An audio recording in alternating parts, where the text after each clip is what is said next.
What changes should we see to the Florida Gators depth chart heading into the game against McNeese State this weekend? We're going to talk about it here on Locked On Gators. You are Locked On Gators, your daily podcast on the Florida Gators. Part of the Locked On Podcast Network, your team every day.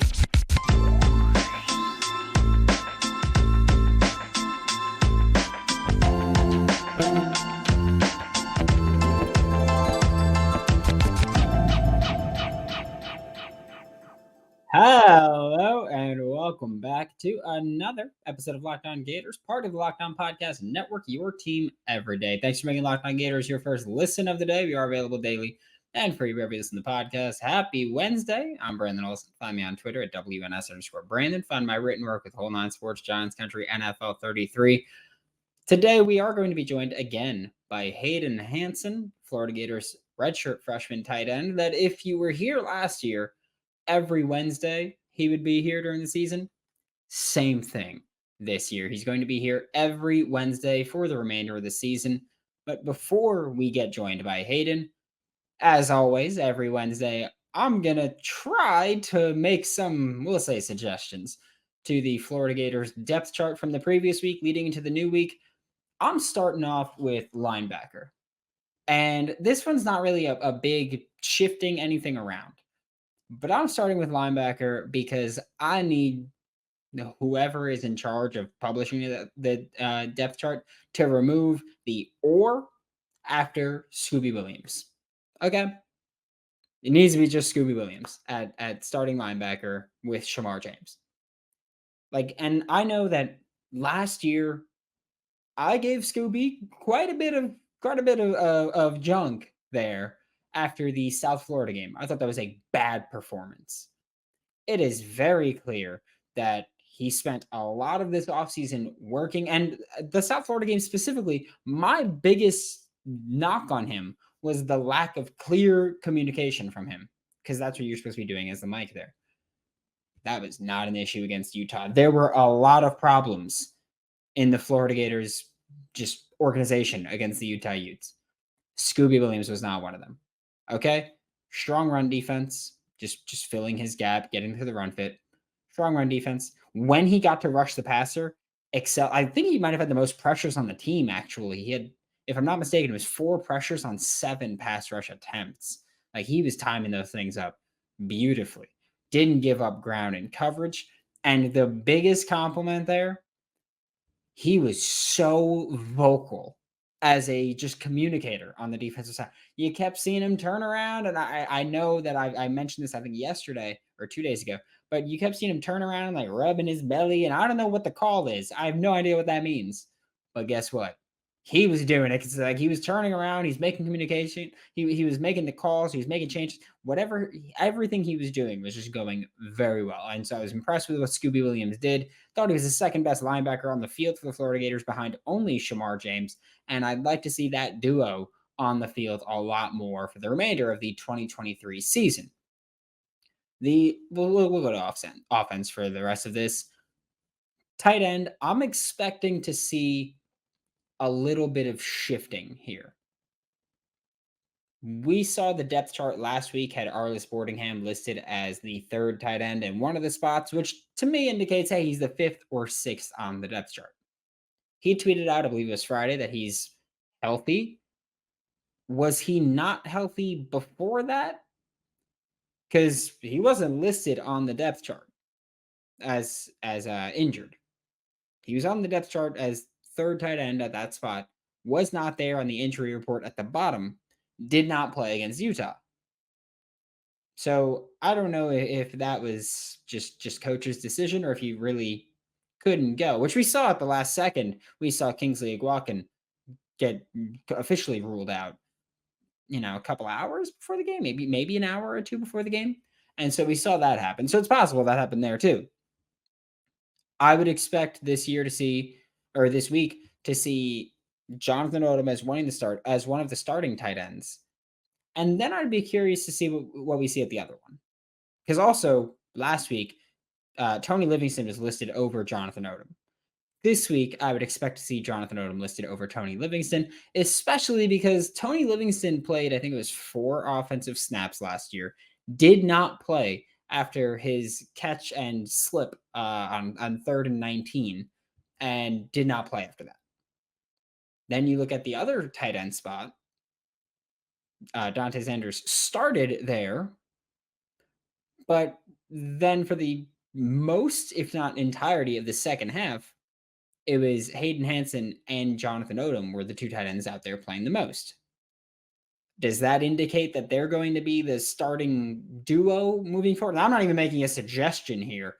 I'm just curious about what the depth chart is going to look like and what the rotation is going to look like at tight end. Or maybe not so much rotation, because the top 2 tight ends at each of the spots on the depth chart, they all played. So it's more so, what will the depth chart look like? Who's going to be starting? I'm curious to see what that looks like once these guys keep going. Because if you look at just performance, Jonathan Odom was the best tight end on the field. Then it was Hayden. Tony, you could just strike from that conversation because he played 4 snaps. It's impossible to give a true evaluation of those 4 snaps. So Tony removed from it, and Dante Sanders had a bad football game. Non-existent in the passing game. His one target, if I'm not mistaken, was that 4th and 3 shovel pass. And in the run game, wasn't doing an awesome job. So I'm just curious to see what that's going to look like, because we have no idea at this point. So I'm curious to see how that works out. Then you look at right tackle. This one is a suggestion. It's not a question. Lindell Hudson Jr. should be starting over Damian George at right tackle. And I'll just be blunt with it and say that based on my now 4 rewatches of that game, because I'm a sick individual. So based on those 4 rewatches, I was left unimpressed by what Damian George put on tape. And I know that basically everybody this week is going to impress or should impress against McNeese. So this week isn't going to change that.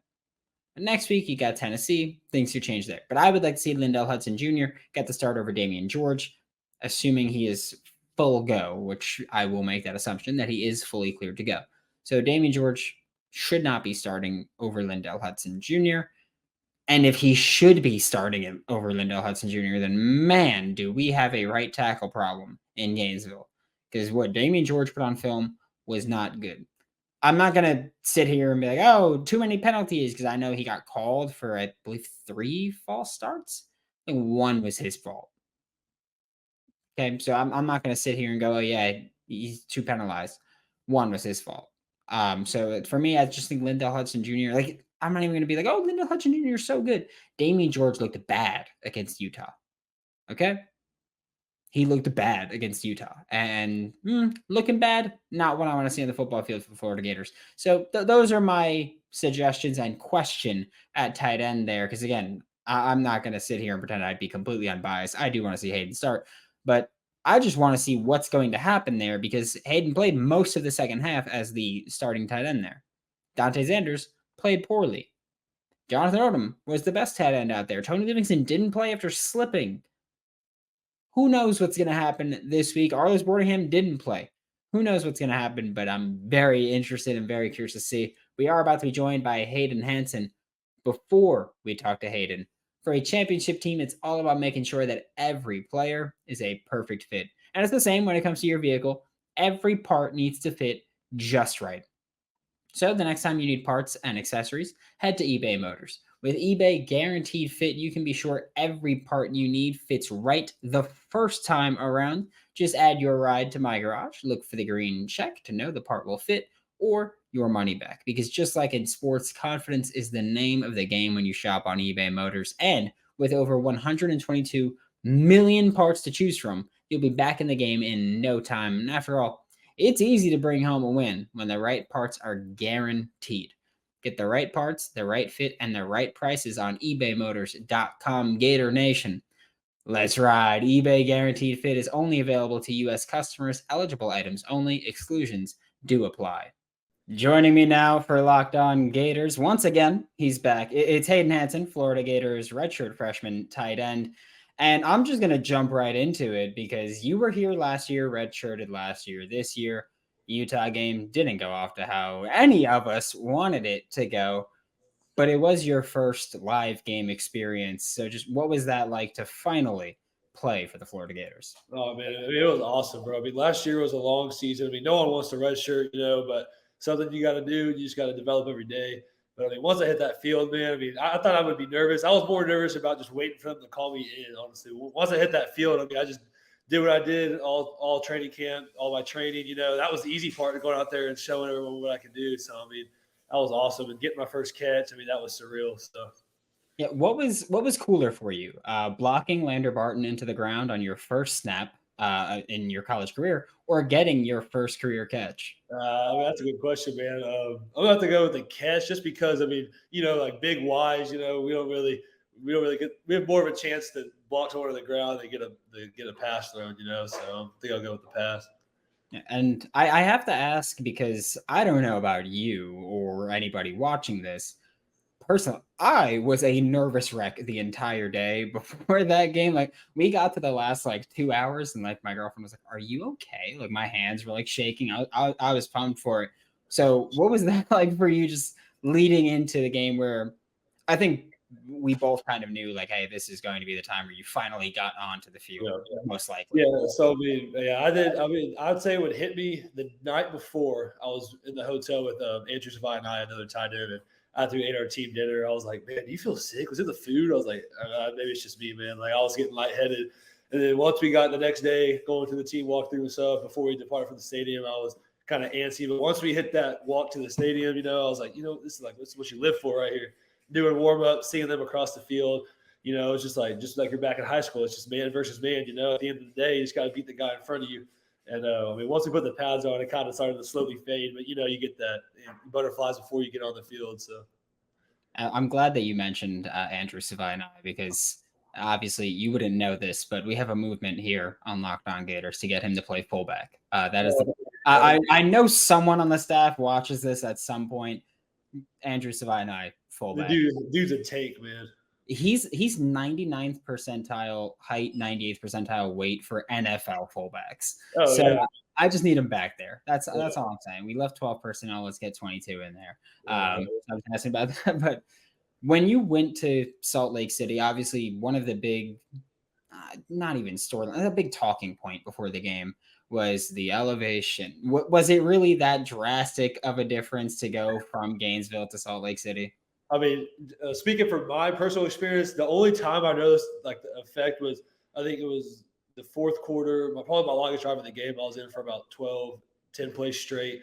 The only thing, I mean, you mouth breathe a little more, and your mouth gets a lot drier. That's the only thing I really noticed. You kind of drink a little more. But I mean, other than that, I mean, really didn't notice much. And last year when you came to Florida, or even when you committed to Florida when Billy Napier came from Louisiana, tight end coach was William Piegler. Since then, he's gone to the NFL now, and now Russ Callaway is the tight ends coach. How different of an experience has that been, going from someone who William Piegler has a reputation as more of a recruiter than anything else, whereas Russ Callaway, complete opposite, has a reputation as more of an X's and O's guy. So how has that been, just in the tight end room, going from someone who's more of a recruiter to someone who's thought of as more of a football on the field mind? Yeah, I mean, Callaway's awesome, man. I mean, he really does care about each tight end individually. I mean, he got to know us very well when he first transitioned. He's always a guy that I can call, talk to. We've been to his house multiple times. I mean, I kind of like that. He's kind of more about us before he is recruiting. He's he's making sure we're all straight. Especially, he did a good job in fall camp. I mean, even before that, right when people left and he got the job, he helped me get the system down a lot faster. Just because he spent a lot of time with me and the other young guys.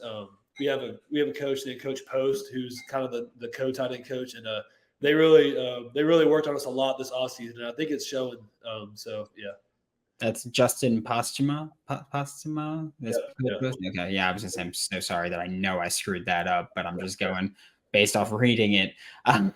But so last year, redshirt freshman season, what would you say was your biggest area of improvement from your true freshman season to now your redshirt freshman season? Because also you're someone who, this is what, now your third season playing tight end, second and a half, I guess we can say, because you go from quarterback to tight end.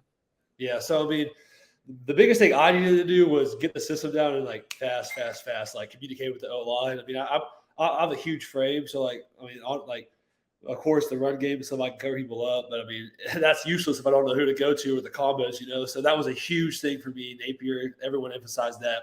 And I got that straightened up. I mean, I know like the back of my hand now, and I play so much faster, communicate, had that trust built. So, I mean, it's only up from here now. Yeah. Last season, obviously it was your redshirt season, but Anthony Richardson was in that quarterback, top 5 pick in the NFL draft, obviously undeniable talent. You still practice with him out there, even if it wasn't during game time. This season, it's Graham Mertz. And as a pass catcher, just what is that like going from, I mean, just two vastly different quarterbacks? Just obviously Graham and AR are very not similar because AR's throwing 90 miles at you, no matter how close you are to him. But what was that like going from just having that different style quarterback? Yeah, so I mean, I'd say really the only difference is when Graham gets out of when AR got out of the pocket, you knew there was about a 95% chance he's tucking it and running. But when Graham gets out of the pocket, I'd kind of stay locked in a little longer because I know he's going to try and extend the play and throw it downfield, So, I mean, that's really the only area that I would say is different. I just stay locked in longer on Graham because I know. And I mean, he has no problem running. I think you saw that in Utah. He'll put his shoulder down. He'll put his life on the line for that logo. But I mean, he's obviously going to try and pass it first. So I just got to stay locked in on him. Yeah, I will say that for me, I think all the surprises that came from the Utah game, one of the biggest ones was Graham keeping it on, I think it was the first drive or second drive. Yeah, I was surprised. He did not slide. He didn't hesitate, put his shoulder down. I love that. Yeah, it was something. And thank goodness he did it. It was like great to see because the big storyline for Graham Mertz, or a lot of people were talking about, was just like, obviously we know he's not Anthony Richardson, but a lot of people were like, oh, he's completely immobile. So for him to kind of just first drive or second drive be like, hey, I'm going to keep this right now, pick up 5 yards, and later, of course, in the game, a third down, I believe, and he had his scramble that he again just ate a hit, and he was fine with it. So it's great to see him working out there. But moving to some of the off-field stuff, this past summer, I believe it was, maybe late spring, you got to spend a week in New York City. You were doing the travel. You saw everything. You almost dropped the record. What was that experience like for you to just kind of see all of the different businesses you guys went to? You went to Wall Street. I forgot which record label, maybe Interpol or something like that. But Public Records, yeah. Yeah, there we go. So what was that experience like for you? Dude, I mean, it was awesome. I mean, my favorite part was probably like Louis Vuitton or Ogilvy, like the advertising company. It really opened my eyes, like especially with Republic Records. Like, I mean, those people produce for Drake, like the biggest stars you can think of, Ariana Grande. And I mean, sitting down with one of the producers, just the work he puts in, it's a lot like football.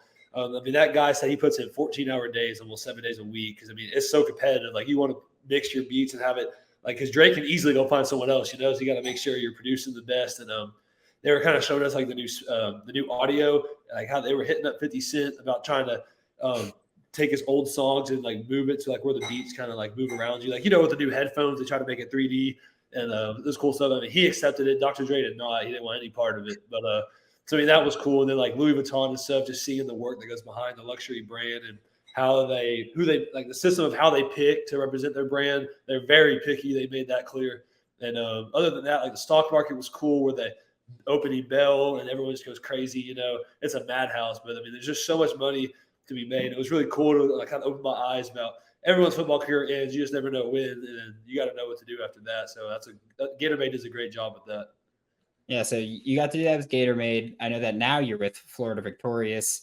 What has that experience been like for you with Florida Victorious? I know that you've guys been doing a lot of work just in the community. So how's that been going for you? Yeah, so just Gatorade isn't the NIL. That's a separate staff. But yeah, Florida Victorious. They're awesome, man. I mean, they care about us. Just the community service they have us doing to get the NIL is awesome. Because I mean, we should give back. And I love it because there's so many options. Like, you could go to elementary school, read. You could go to the YMCA, give swim lessons. You can go help build homes for people. Just gives you a great great opportunity with your brand to help people post it on your Instagram, social media, influence other people to help around here and wherever they're from. It's great to spark change. And before I let you go, can't believe we didn't talk about this last time, but didn't know it existed. You have a tattoo, at least one, and Locked On Gators listeners know I love tattoos here. So I am going to ask just what is it? Is it something like significant to you, or are you kind of just like, this is cool as hell, so I'm going to do it? Yeah, I mean, it was both. It's Archangel Michael. It's a huge on my side. It's him, and then he has a wing that goes up over here. I mean, I saw it. I've been seeing it for a while. I kind of put my own touch to it. Just kind of remind me of my religion and stuff and stay true. So yeah, I mean, I I have a guy in Fort Worth, Texas. He did a great job on it. So yeah, that's about it. How long did it take? Because you're a big dude as it is. So if it's a big piece on you, then man. Let me tell you, the worst 6 hours of my life, right on the rib cage, man. 4 needles at the same time. It did not go by fast. Yeah, my tattoo took about 30 minutes, so it was slightly different there. But thanks, Hayden, so much. You'll be back here every week. Locked On Gators listeners, if you don't know the drill, Hayden Hansen, Florida Gators tight end, catch him actually on the field this year. Very excited to see that, and very excited to see you continue. I need at least one body in the run game and one catch every week. That's the goal. Let Graham know if he has to force feed you, he has to do it. Yes, sir. Thanks for making Locked On Gators your first listen of the day every day. We are available daily and free wherever you listen to podcasts. We'll be back tomorrow to talk more Florida Gators football versus McNeese. Very excited for that one. For your second listen, check out Locked On SEC, hosted by Chris Gordy of Sports 790. For Locked On Gators, I'm Brandon Olsen. Don't forget to follow me on Twitter at WNS_Brandon. Find all my written work with Whole Nine Sports, Giants Country, NFL 33. And I will see you all tomorrow.